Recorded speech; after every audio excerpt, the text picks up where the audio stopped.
man, like I just I had a moment. Okay, like first of all, here we are. We coming up on Mother's Day weekend, right?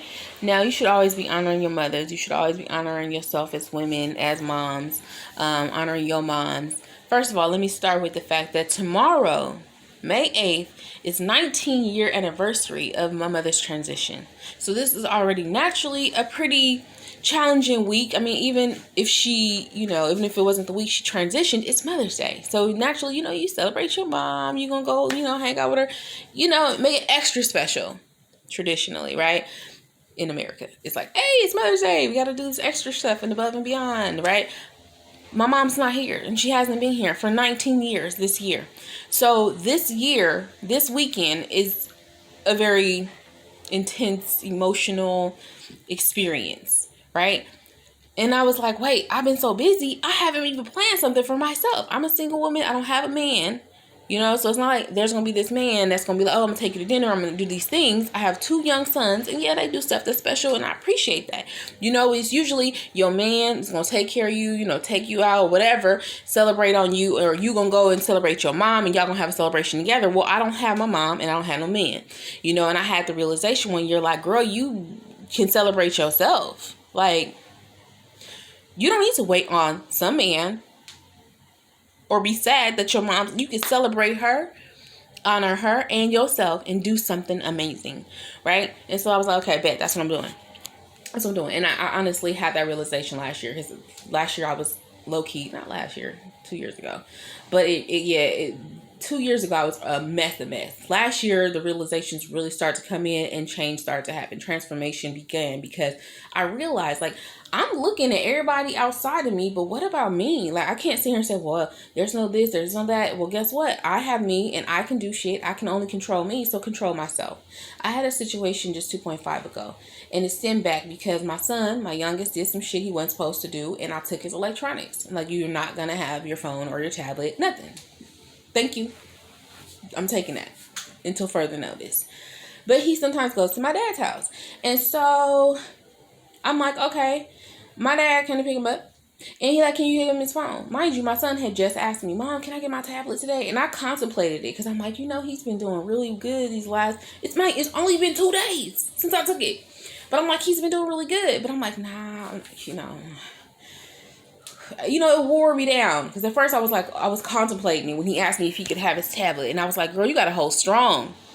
You can't let him be like, oh, I really want my tablet because I was bored, and and he's giving me this little puppy dog. He got the little eyes, and I'm looking like, oh man, I feel bad, like, cause he really is doing great, but I already told him a timeline, and it's nowhere near that timeline. So for me to now renege on that timeline, what does that communicate to him? You know what I'm saying? That, my word ain't bond. Like, I don't mean what I say.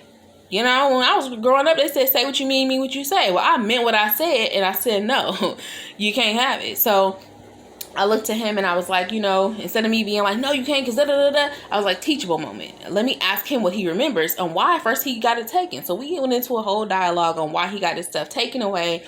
He was very clear on why he got it taken away. And, he, once it was all said and done, he let it go. We had some laughs. It was cool. Done. My dad come to pick him up. He like, oh, yeah, I'm here. And can you give him his phone? I'm like, no.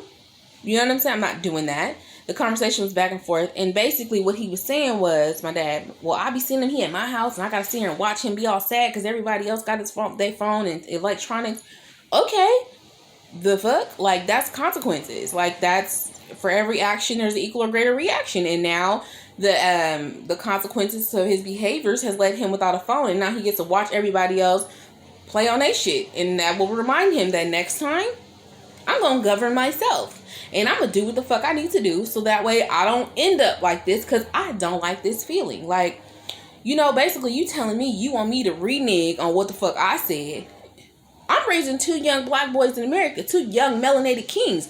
I ain't got time for that shit. I need them to know that every time you do or do not do something, there's an action that's going to come out. There's a reaction. For every action, there's an equal or greater reaction. And just because your skin tone in this country, okay, in this world, not even just this country, right?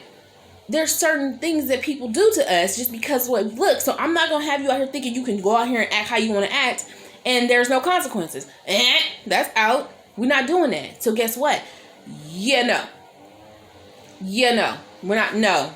And I keep it 100. He was like, well, yeah, my house, I gotta watch it. I said, see, so you telling me I should just go against what I said, what I've set in stone? I said, so maybe this is the confirmation that maybe they shouldn't be at your house, because I'm not going to compromise anymore. Like real 100. Like I'm going through the process of unlearn, relearn, unteach, reteach, because being a single parent and dealing with postpartum depression and shit, I had years of doing whatever just so they could shut the fuck up and leave me alone. Keep it 100. And I'm like, that sounds really harsh, but parents, especially single parents, whether you mom or dad, you know what I mean.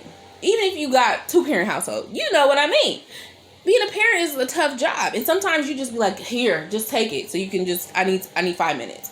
I was a single mom dealing with Bay Area rent prices, not having enough money, right? Because by the time everything's paid, like gratitude for everything being paid and be able to provide in that way, but damn, we ain't got no extra. So the stress that causes, like I was under a lot of stress and a lot of pressure and frustration and dealing with alcoholism, and I'm a drink because you know what, fuck, this shit is fucked up, so I'm just gonna drink this bottle. So I was giving whatever you want. Here, yeah, you want this, gone, yeah, here, bye, go, yeah, everybody just sit down, stop talking, or whatever it may be at that time. And so, I'm just being real transparent with y'all right for a minute, because I really felt the need to share this, because this was a moment that really let me know, how do you need to move next? How do you need to move next? Be very careful how you moving, but be very clear that you want to uphold your boundaries. And my boundary is, you know what? I need you to respect my parenting style. I need you to respect how I'm moving, even if it's at your house. I need us to be on one accord, a united front. I need him to understand this, not understand, I need him to overstand. I need him to understand, so he outward stands, meaning like he knows on the inside, so therefore he shows on the outside. Okay, he shows up because he knows what's up. That's what I'm talking about. And so when my dad said that to me, it made me stop for a minute and be like, bro, like how dare you want me to be like, oh, I'm just gonna fold and give you your stuff back because you bored and you watch. No, like I have to sit with this for a minute and figure out my next move. But it's just been frustrating because I've come from that, constantly giving just so they can, do whatever and leave me alone. And I'm not doing that no more. This is not the time for that.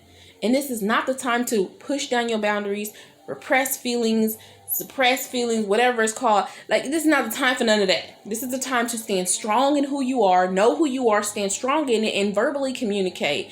And if people don't like it, guess what? It is what it is.